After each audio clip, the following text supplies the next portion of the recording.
act like you know how this goes.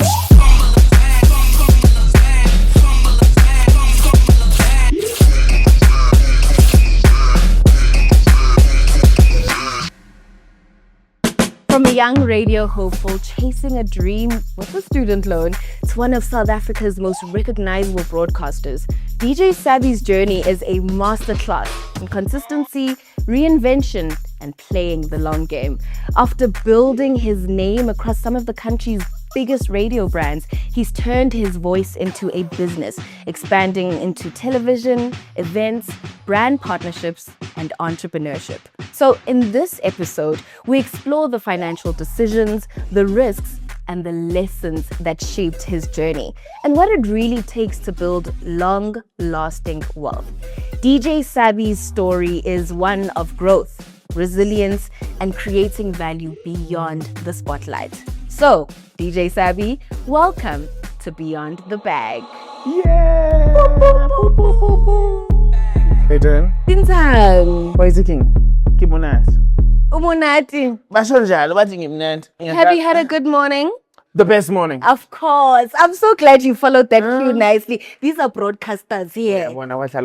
Exactly. Now, what we like to do here at Beyond the Bag, before we get into what's inside the bag, we want to see what is inside the actual bag. So, Which bag? we want to see what are the moments or the specific items that symbolize big financial moments in your life. Oh. So can we get the bag?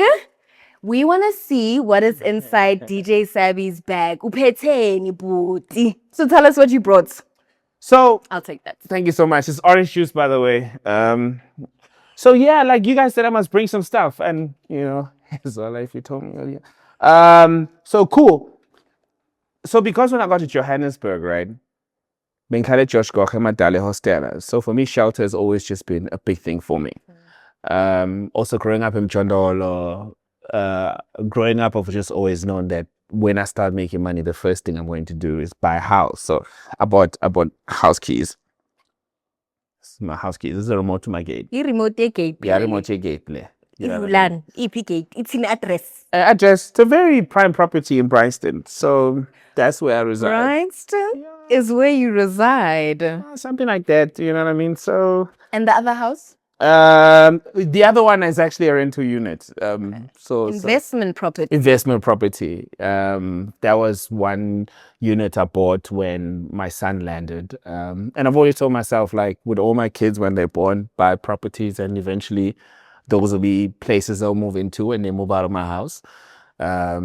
So yeah, it's just always been property for me is something that I'll always look into. It will always appreciate. Addresses matter where you buy them. So houses truly, truly matter for me. So that's another thing. And a car.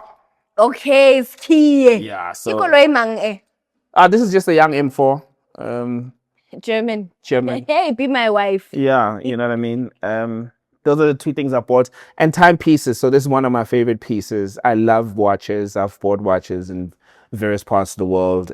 This is one of my favorites. There's only 5 people who've had this watch in South Africa, and I'm one of the first 5 people to have it. It's a Damian Lillard collaboration with Tissot. So this is just one of my favorite pieces. When I wear this piece, you must know I'm in my boss energy.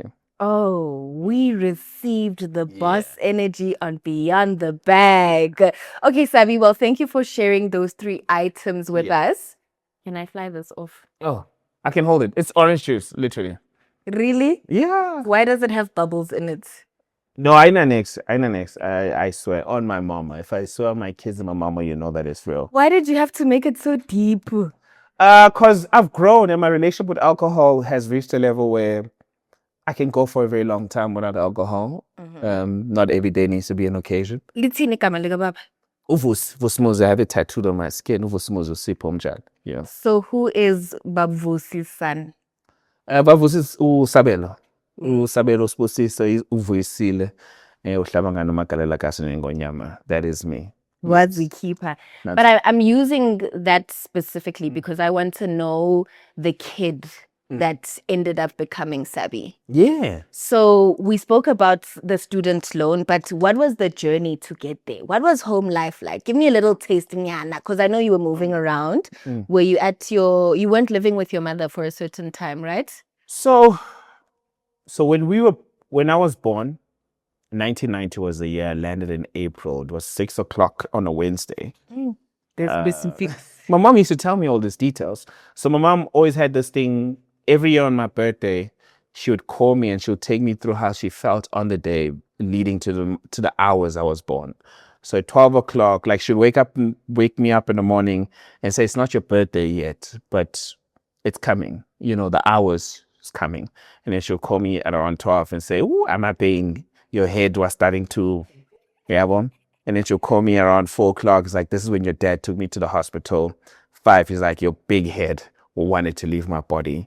And then at 6 o'clock, I landed. Sometimes I miss those calls because she's not late.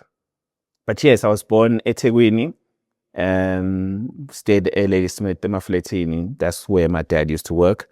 So we stayed there with my dad at Ladysmith, as my mom would say. Then I think we moved to Emandeni, which is still in KZN. It was around 94, 95. And the reason why we moved is because Umkhulu was about to retire Kwasapi.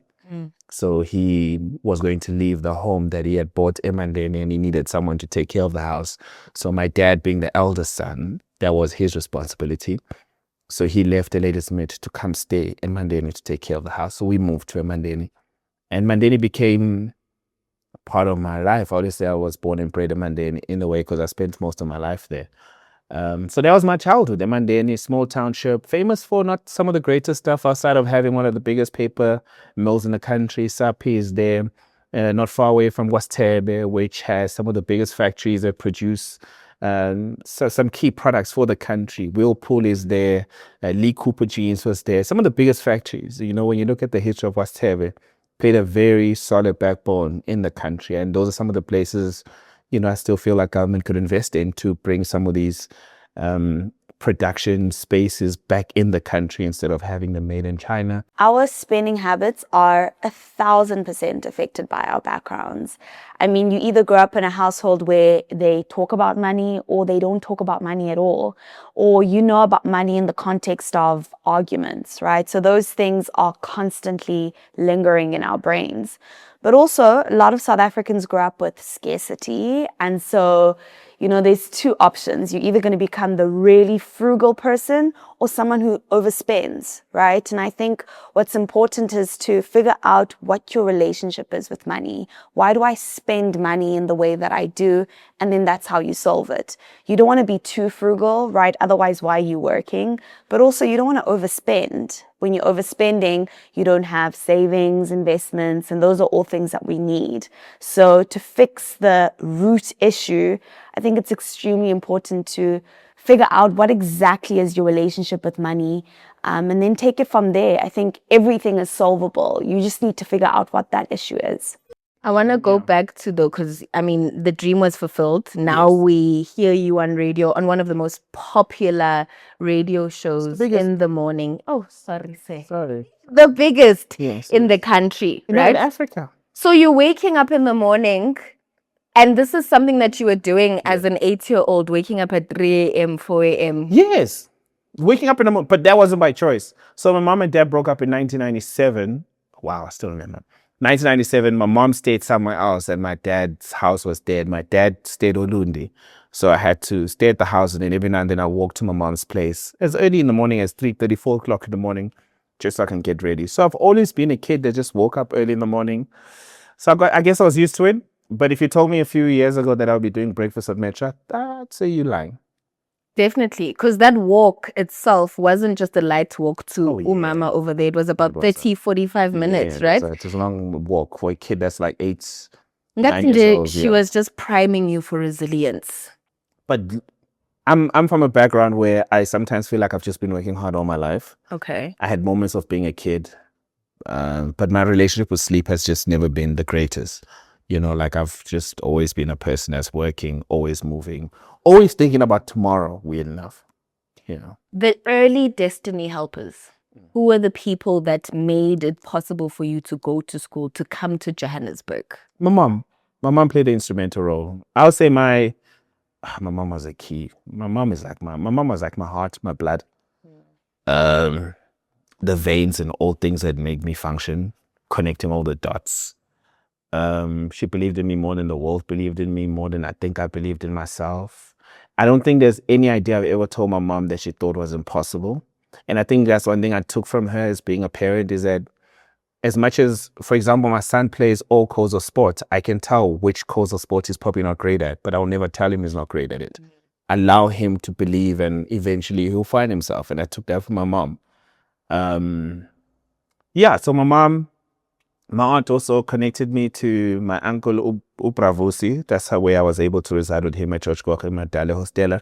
And then getting me that loan, with EduLoan. Yeah.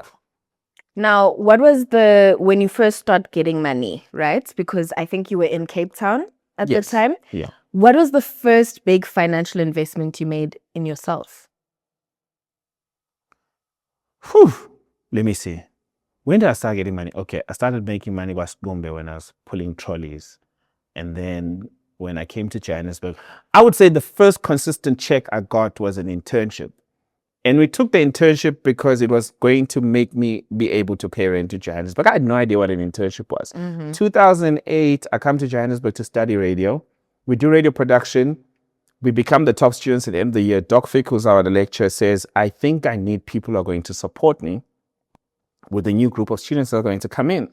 We're like, okay, cool. We'll come through Mr. Fick. And then every now and then Mr. Fick would give us like $200, $300. We needed those $200, $300. He just doesn't know it. And we'll get free Nando's meals. So that was cool. And then one day he calls us in for a meeting. It was myself, Ukarawan Otabo. He's like, guys, I've been chatting to management and we're thinking of cooking up a learnership or introducing an internship program to support the next group of radio production students. And sometimes it helps having people who are young who be able to decode these things or translate it for them so they better understand it. And like, okay, cool. I was like, for me, I'm just thinking I have access to a radio studio. I'll still be able to do demos for all the stations in the country until I get my radio break.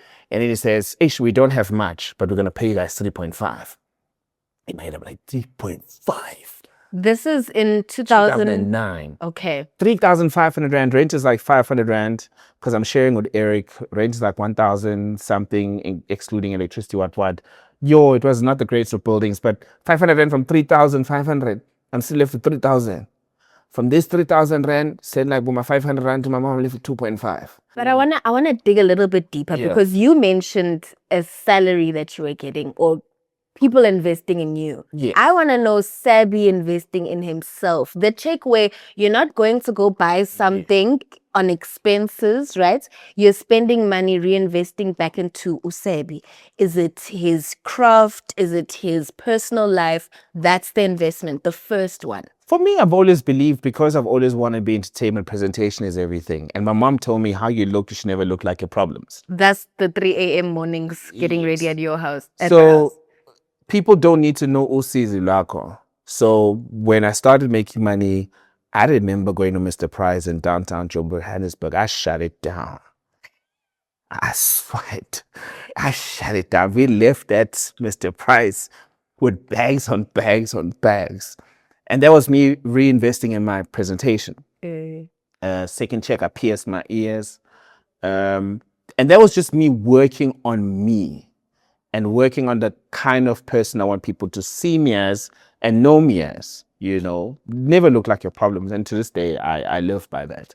And then I started investing in me in a sense of my demo presentations, how the cover would look like, how they sounded like. So we would record as much as I would edit them myself. I started sending them to other people to mix them better. You know what I mean? That elevated everything. And then that got me my break at KFM. Now I am doing shows in Cape Town. Mind you, I've landed a show on SABC here in Johannesburg. So now I'm making TV money. TV money is funding my flights. The money I'm making on radio is going to my mom's. But there was no money that was coming back to me. It was all just feeding into the dream.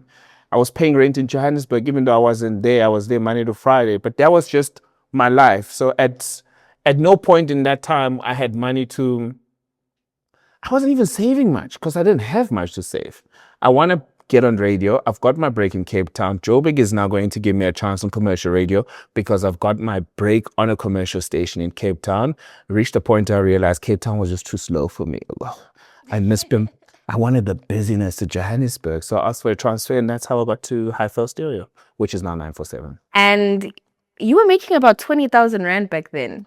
When I left KFM, they had offered me, it was like 15, almost 20,000 Rand. I was going to do a weekend show.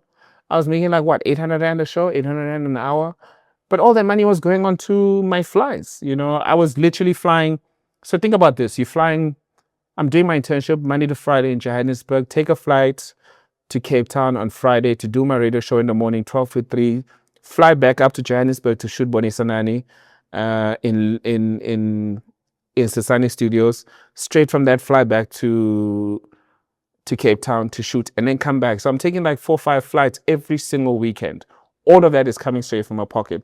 All of the money I was making mostly was coming from TV, funding all those flights. Boni Sanani money was good money at the time. Boni Sanani money could make it 3.5 a call. Like, so if I'm shooting 2-3 episodes and I'm shooting, so in the weekend, if I'm shooting Saturday and Sunday on Boni Sanani, plus minus, I'm making about 8K. 8K. Every weekend. No, not every weekend. You know, with TV, you shoot like 4 whatever episodes. And on a good season, they say you make whatever you make. After your agent fees, taxes, you're not left with much. Okay, but then when do you start feeling the success? Because a lot of young people now look at the looks. I'm looking at the aesthetics, and you went to go and look the part. But when do you start to feel the part? When I got 12 to 3 on Y. When I got daytime on Y. When I got daytime on Y, 12 to 3, I started feeling like the boys in the building. Okay, because I want to know, you mentioned DJ Sabby. There was a time where you actually were prepared with your demos, had them ready, and you tried to slip it in to Sabby to get you a chance at Y. In Sabby true style, he left. Hey. But he was busy, man. I tell Sabby all the time, like, there's no hate. There's no animosity also because of all the people in the industry. Sabby has always given me support. He's always giving me shout outs. He's always been one of those big brothers you can reach out to if you need anything. And cosigns matter. You know, there's so many people that got to know me through his shout out and recommendations and just turning the spotlight to someone else. I remember he would every now and then call me the Prince of Radio. And this is way back, you know what I mean? So even if you look up some of the tweets. Is this Friends Like These days? So the first time me and him physically met, it was Friends Like These shoot in 2010. Somewhere there. We lost that episode, but yeah. We didn't win that trip. But now you're at a point where you're building the career. The wealth is not quite there yet, but you're getting your feet on the ground. And I feel like that came with Y. Yeah, why gave me a sense of stability, man. Like 12 to 3 was my breakthrough in daytime, breakthrough in understanding, all right, where are we going as a Sabelo? Bought my first house at Y. Because when I joined Y, Sabby said, if you leave Y without having 2 houses, you would have wasted your time here. Time wasted. And now you do have the 2 houses. I did when I left Y. It was one of those things. Renting versus buying. This is an argument I've heard way too many times. I think it's up to you, right? That's the first thing that you need to think about. What do I want for myself? But there are things that you need to consider, right? The obvious advantage of buying a home or apartment is that you've got something that belongs to you and you're investing in your future. When you're renting, yes, you're potentially paying off someone else's bond, but it sort of caps your expenses. So what do I mean by that? Rent is 10,000. It will never go beyond 10,000. But if you're buying an apartment or a home, there's other costs that are associated with it. So you've got your baseline, which is maybe, let's say, 8,000, right?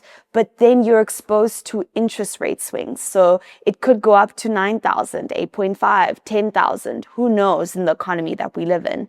And so that exposure to the interest rate swings is what I would say is the potential downfall of buying an apartment or a home. So if you want to buy, I would say if your budget is 8,000, find something that is around 6,000 and give yourself a good buffer, or have emergency funds so that if things come up, you always have money to take care of yourself. Another consideration is that when you're buying an apartment or a home, all of those costs really are up to you. So if you're renting, if your geyser bursts, that's not a cost that goes to you, right? But if you've bought the apartment or home, you're going to have to pay for it. And so, like I said, have that buffer, have emergency funds, and then you're good to go. But for me, I needed that financial education. I remember also Oskido, because I like to ask the older people. Oskido? Yeah, Oskido was doing 3 to 6 on Saturday at Wine. One of the greatest advices he shared, I tell him every now and then when I see him, like, he said, when you start becoming successful, do not think, imali ikigase here, bro. Imali yase here bihlukene nemali yase sentin. So if I still get a gig in Hillbro, that 7,000 iya coverage the same way with 37,000 SNT. And for me, just reminding me, Guti, don't think Guti, you better. Because some people start making money, then they feel like they can't go to certain places, but you have an audience there. Like I have a fan base that resides in Joburg, I have a fan base that resides in Mlazi, a fan base that resides in certain places. So who says I can't go there and go gig? That 10, 7, 6, 5, 4, when it comes together, Ivara somewhere. Yeah.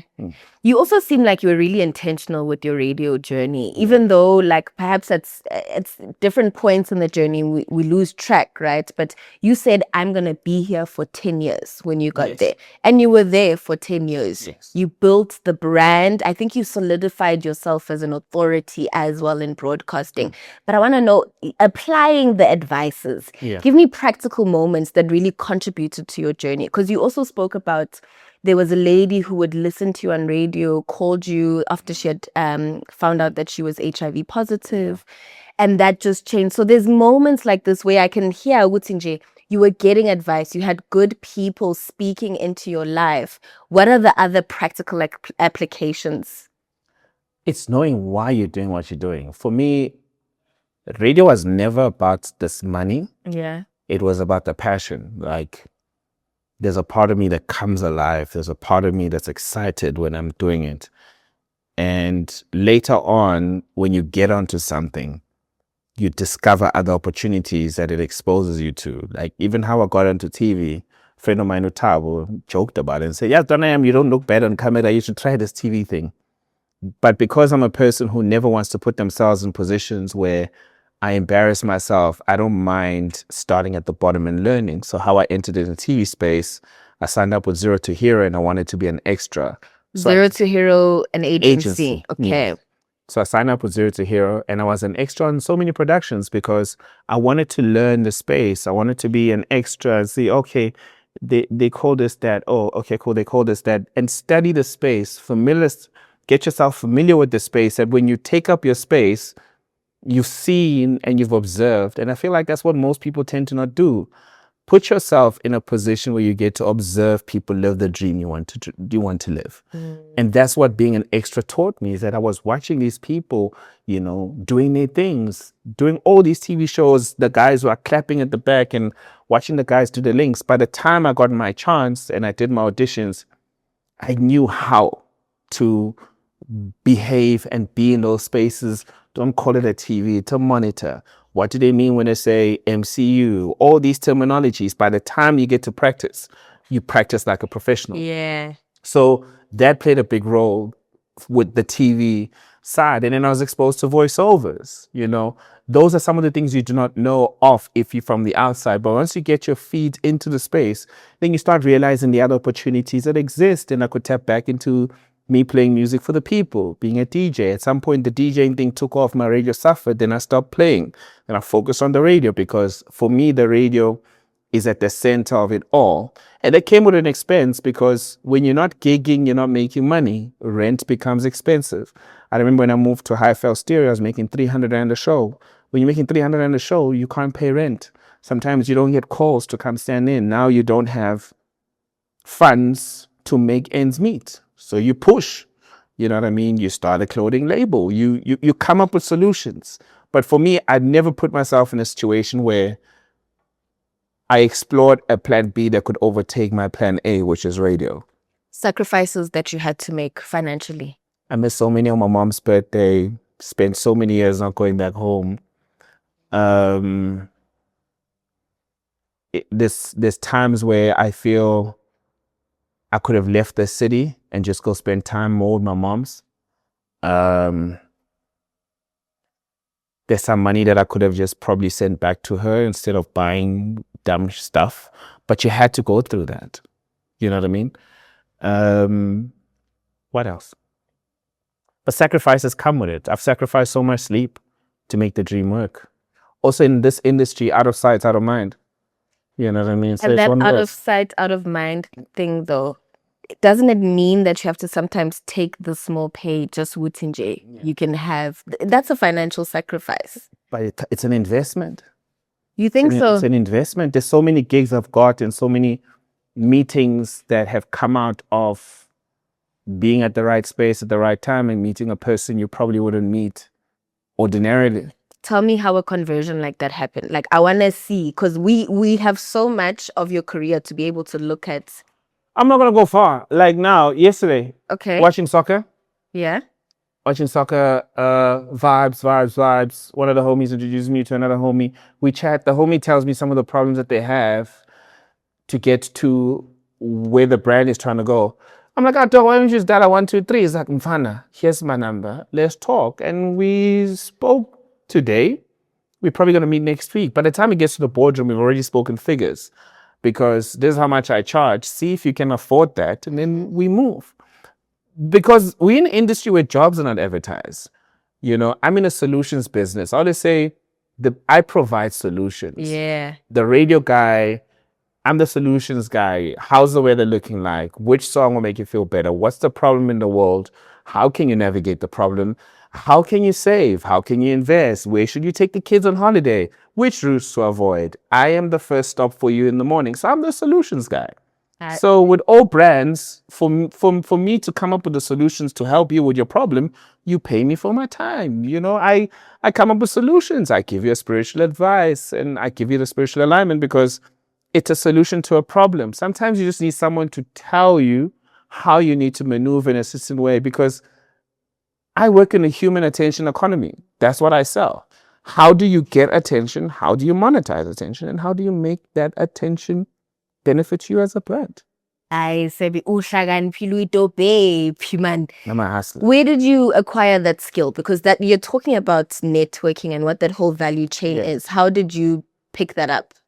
Being number two and being number three works. Sometimes you see what the number one guy is going through and where he lacks. Okay. And you're like, when my time comes, that's what I'm going to work on.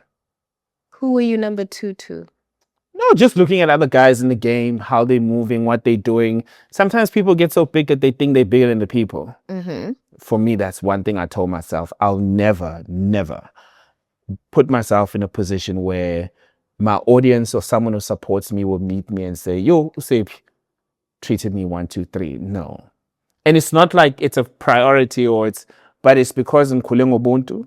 And I've realized that some people lose it because of that. Starting to talk to your listeners like this or starting to tell them stuff and not having a conversation. That's almost like competition, right? To see how you measure your own personal growth in the industry. I don't compete with anyone. Except for yourself? Exactly. I don't compete with anyone. When I'm on the radio, I'm not going to lie. It's like a game of soccer. Dog, one day you might my competition could have a good day and I see when I'm done with the show, I'm like, oh, I nearly had this. Oh, man. That's dope. Oh, Felix had that? Okay. Dope. Because you're going to have great shows, you're going to have bad shows, but the listener can never know which show was a bad show. That's on you and your team. But every single day you show up in show business because every day there's a currency to it, and every day could be a good day to make some good money.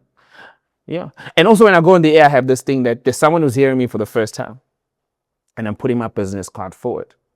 And if you reach out to the DM, you find out how much I charge to be in your space. Have there been opportunities that you had to turn down because the money wasn't agreeing? Yes. That's the value you realize what you bring to the table. Did you ever go back and work with those people, or was it when you guys see each other, when? No, the thing is that you don't align. Sometimes you have a problem with people, not the brands. Yeah. So when people leave, then you work with the brand. What did you learn when it came to negotiating your worth? Don't take it personally. It's business. Don't take it personally. It's nothing personal. It's either they can afford you, are they open to chat? Because, for example, you start finding yourself in situations when, let's hypothetical situation, we're doing a live show, you and I. They say our social currency is almost the same. But then you realize that you're earning less. Sabby got 100, you got 50. How? Why? Like, so you start examining all those things, and then you start learning that some conversations you don't have to be present. Now you learn to start investing in a team. So you start investing in a road manager, someone who's going to talk on your behalf. Don't make it easy for people to get to you. You know what I mean? Start having people who speak on your behalf, because that creates some form of interest around you. That creates some form of structure. You know, there's certain terminologies in certain spaces that you won't be able to articulate and that you learn through experience. Is that, mina ngiyafika la ngiyakhuluma. They're like, Sebiolis, 50. This is what we're going to do. But you don't understand there's probably other image rights. You don't know about usage fees. You're just thinking about the immediate cash that's going to come with it. But you forget about the other figures that come with the deal. So don't be scared. Like, also one thing I've learned about money, someone needs to know your money. You can't hide it. Someone needs to know what we made and how much is, and be comfortable that from $100 you'll make 25 or 30 rand. Be comfortable with that. But that means we have to diversify income streams. So what are those streams for you? Whoa, SARS is listening, guys. But the ones that you have disclosed, I agree with disclosing. I'm a voiceover artist, I'm a DJ, I'm on radio, I'm on TV, I'm a content creator, I'm a solution specialist. I'm a solution specialist, consultant. Yeah, you can call it that. You know, I'm a media practitioner. But more than anything else, I would say a media practitioner is a title that best encapsulates everything that I do. You know what I mean? Once I say I'm a media practitioner, if it exists in the economy of media, I play a role. TV, radio, online, what, I'm there. And then, there's life. I'm a father. No, you also have the rental income. Hey guys, from the investment property. It's tax season, guys. It's no, July. But Mamela, it pays off. The rental income pays for the bond. If you put down a big fat check. And school fees. Working as a freelancer has its benefits, and it's really great, right? You own your time, but also it has its downfalls where potentially money isn't consistent. You aren't getting paid every single month. What's important if you are a freelancer is to set yourself up to ensure that even in those months, you're going to be okay. So if this month you're getting 50,000, tomorrow you're getting 0, you want to even that out. So I would say always have money that's coming in, but pay yourself a certain amount of money monthly. So what do I mean by that? If in May, June, July, you have more money that's coming in, don't use all of that money. Rather pay yourself a set salary every single month. Now this has its benefits, right? You could potentially have a pay slip because you have consistent money that's coming in. This is going to help you with getting financing for a car, when you're trying to get an apartment and you're trying to rent. Those are all the things that are going to help you. But you also need to make sure that as a freelancer, you're paying your taxes. I think a lot of the time freelancers will think that, oh no, I don't need to pay, money's coming in, and then you're going to be hit by a really big SARS bill at the end of the year, right?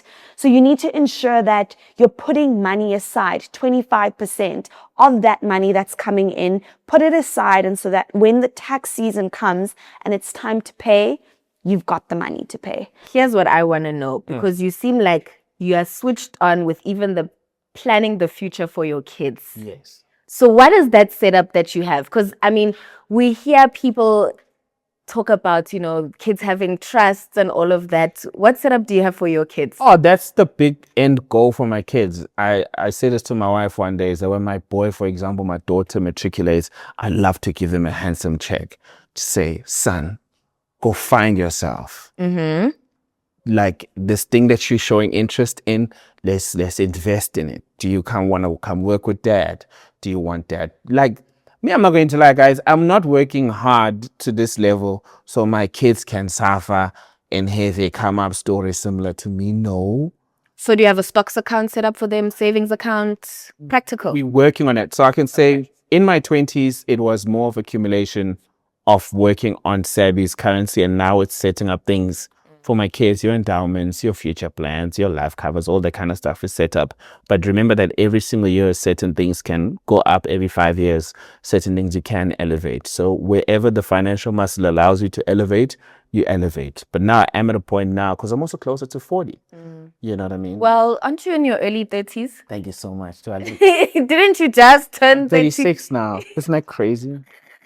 I'm 36. I know. You're also shocked. I'm shocked myself. Dang it, 36. I'm 36 I'm now. still 6 years ago, Mina. Girl, you're like, what? Aren't you 22 or 23? Somewhere there. Yeah. You're young. I was seeing you on Nickelodeon just yesterday. What are you most proud of financially? Proud of? Financially. I have a very sober financial mind. I don't buy things emotionally. Indlela bafethi indlela ingifundisile man ukuthi respect money. Let money work for you. But the whole let money work for you, you learn the older you get. You have to fail with money to realize what you can do with money. You got to try out and seed money. And holding on to money is pointless. Sometimes you just think looking at your balance is nice there on your debit or check account. It's pointless, dog. It's pointless. Try out things. Invest in a guy who's got a quarter business. Let's invest in t-shirts. And I'm speaking to, with people in your line, is that try out things. Try out things, bro. In the world of AI, let your money make babies for you. It's better getting a 10 rand from 100 rand than just having 100 rand go down to 90 because of bank charges. Like, make your money work. Because the more your money just chills in the account, the bank will take deductions and deductions and deductions. Before you know it, you say, but it's just chilling there in the bank account. Like, just explore. But my greatest financial is my relationship with money. It's not emotional. If I don't feel it, I don't do it. If I want to do it, then I do it. Oh, that was beautiful. Financially sober mind. And that is something to be proud of. No, very. I don't do emotional. I mean, I ain't saying I'm a bottle like clapping because you bought a bottle. Good for you, David. Not. I've reached that age. Good for you. I'm not going to buy a Habli for 750 for what? Finally, look back at DJ Sabby before why and everything that he's learned. What's one small piece of advice that he needs to hold on to? Call your mom more. Go home more. Spend time with those you love. Because the older you get, they die. I swear. All the money you spend on all these dudes in the club, all the money you spend on these dollies, bro, spend it with people you truly love. People who will come help you one day. That's the most honest thing I could tell you. Don't let the sauce get to your head. Spend time with people who you truly People that when you die, they'll probably rush to go comfort your family. People that when you die will not rush to post a post or a tweet just to get traction. They'll actually go to your family and check how they're doing. The older you get, you realize that those are the people who deserve your time and your money. Sure, Sabby. We love to do something here at Beyond the Bag where we do a little bit of a balance check based off of everything that you've told us. It's called How Heavy is the Bag? So let me get into the analysis. Ne? You've been on radio for years. 17. 17, you're pushing on 20. Yeah. Net, almost 2 decades. But I feel like I started making real money 5 years ago on radio, 6 years ago, weird enough. We're spanning the whole thing, remember. You've also voiced countless campaigns beyond just that 6 years. Hosted events all over the country. Of course, there's the DJing. Yeah. We're taking into account the Be My Wife that you are driving, you know? Yeah. So, Sabby, based off of our very seriously unserious calculations. But remember that there's also brand deals. Don't look at the source and things. These things I bought, Size is watching. These are called from Ray-Bans. It was a summer campaign. Why are you stopping us from revealing your bank balance? Yeah, you gotta disclose these things. Size says we must disclose influencer campaigns, guys. Everything. This was pants I got. Okay, no, this I bought. So Beyond the Bag sees I'm worth 100,000 rand. Beyond the Bag sees DJ Sabby's bag sitting at a nice 70 million rand dollars. Oh, I want to thank my mom. I want to thank my father. That would be nice. That would be nice, actually. 70 million rand. That's like how many dollars? That's cute. That's a cute figure. That's a cute figure. Cute? That's a cute figure. Unayona? No, I'm just saying it's a cute figure when I think of how much you need to have a currency, a number as a guy. And 70 million is cute. How close or accurate were we? No, not currently. I'm far from that right now. Not currently. But when I think of how much I'd like to have one day, 70 million is cute. 70 million, I'd like, when I think of how much I'd like to be worth one day, it's okay. If I'm worth $100 million before I die, I would have done well in life. I'm gonna say that you're at least more than halfway there. From your words to God's ears. From your words to God's ears. Yeah. Thank you so much. I received the blessings. Open the hands and receive the blessings. But if you say 70 million naira, 70 million Zimtolia, 70 million Thailand, what? Randelas, but honestly speaking, jokes aside, yes. I think what you've given us is a masterclass in truly what I expected. Consistency, and you have been playing the long game. 17 years in the game, and in the past 6 years, that's where you've had the most popular radio show in not South Africa. I've been hot since why, yo? Don't let them fool you. I've been number one since why, yo? It's just that I'm humble. The older you get, you realize, like, stop being humble. Tell people truth. You know what I mean? Like, I've been hot since why, man. First radio award to come through at Y was me. First time Y was in London's me. Don't let them lie to you, man. Like I've been hot. But jokes aside, today's conversation proves that money. Just drop it. You drop it. Oh, drop. It's your mic. You drop it. I've been number one since I joined Metro. What you mean? What happened to Y? Yeah, even what happened to Y? Yeah, man. Like shout out to Y. But you know what? I always say this. Shout out to Brand YFM, to anyone who's got an opportunity to be part of Y. And this is to you, this generation. Y works if you work. And it's something that I always say to the youngins. Y works if you work. If you do not work, you'll be part of the people that chill in the corridors and say you're underpaid. You're going to be frustrated. You're going to be miserable. Make the brand work for you. And I think if you're a person who's on air, you're a person who's fronting the camera, you stand a better chance because people get to see you. There's people that have done phenomenal things with Brand Y. Some of the greatest salespeople, some of the greatest people that work behind the scenes started on this brand. So don't fall victim of thinking people don't see you. People see you if you show up. You know what I mean? And I'm going to tell you, despite all my issues I might have with the brand because of my exit, the bread works if you work. We got 2 houses in our 20s, my nigga. DJ Sabby, thank you so much for joining us. Now people want to start thinking I was drinking. No, this is orange juice. But you're amazing. Congratulations on joining wine. Shout out to you. Finally, Sabby, what does the bag mean to you beyond the money? Peace. Make honest money so you can sleep at night.